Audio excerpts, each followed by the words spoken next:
kembali lagi di Hot Room only on Metro TV. Bang Hotman, ini kayaknya kita udah banyak banget tadi perbincangannya, hangat banget ya. Sekarang kita nggak afdol kalau nggak mendengar kesimpulan dari para narasumber kita. Pak Yoga, Direktur Penyuluhan Ditjen Pajak.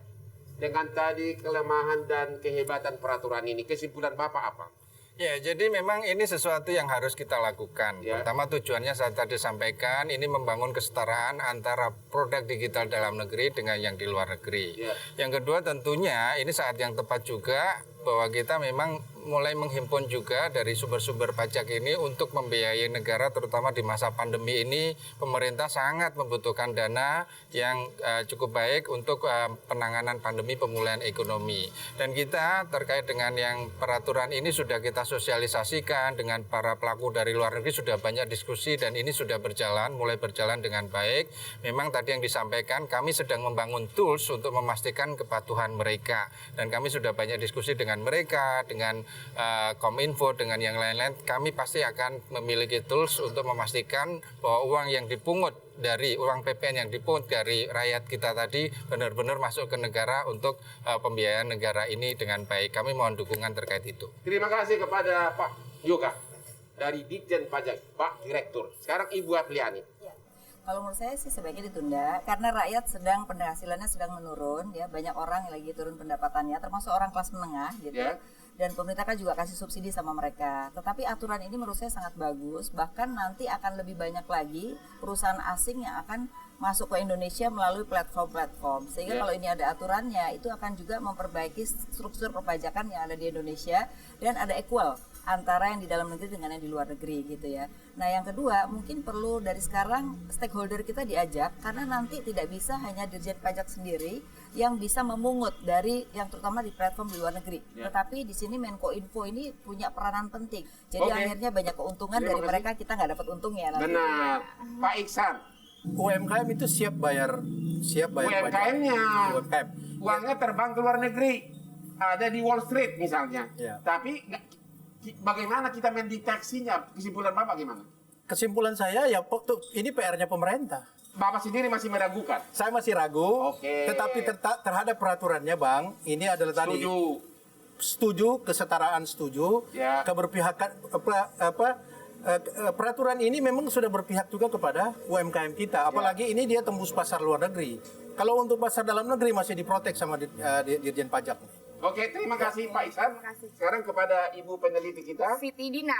Gimana pendapat Anda? Kesimpulannya apa? Kesimpulannya adalah kami setuju dengan pemberlakuan pajak digital, namun ada hal yang harus diperhatikan lagi tentang bagaimana menindaklanjuti perusahaannya yang harus melaporkan tetapi tidak melaporkan pajak, terutama yang tidak berkantor di Indonesia. Jadi mekanisme kontrol ini harus jelas. Seperti itu saja Pak Hotman, terima kasih.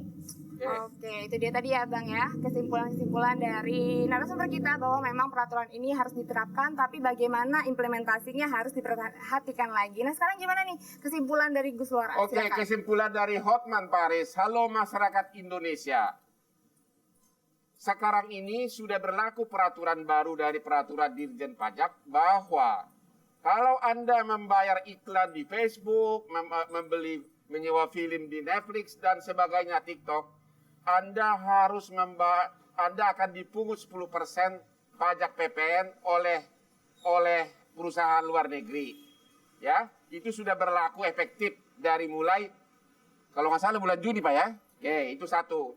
Kesimpulan kedua, masih diragukan apakah Indonesia mampu mendeteksi berapa jumlah uang yang dibayar oleh rakyat Indonesia untuk membayar pajak PPN 10% ke perusahaan-perusahaan bule seperti Facebook dan Netflix yang harusnya disetorkan balik ke kas negara. Itu masih sangat diragukan. Sehingga kesimpulan ketiga, ada pertanyaan yang sangat serius, apakah perlu ditunda pelaksanaan peraturan itu karena rakyat lagi musim pandemi ini disuruh membayar 10% ke luar negeri, tapi belum tentu uangnya masuk ke kas negara. Dan kesimpulan keempat, sejauh mana kemampuan Menkominfo untuk mengetahui data mengenai berapa jumlah uang yang dibayar ke luar negeri dan berapa data pelanggan Netflix, TikTok, Facebook, dan sebagainya. Itu kesimpulannya. Iya, itu dia kesimpulan dari Gus Lora. Nah Bang, supaya rileks kayaknya kita asik ngopi dulu nih. Nah, dari tadi saya sudah pengen ngopi. acara hangat seperti ini harusnya didampingi oleh kopi hangat. Apalagi kalau bukan kopi luwak hitam baru. Tidak kemanisan. Mantap. Nah, silakan diminum.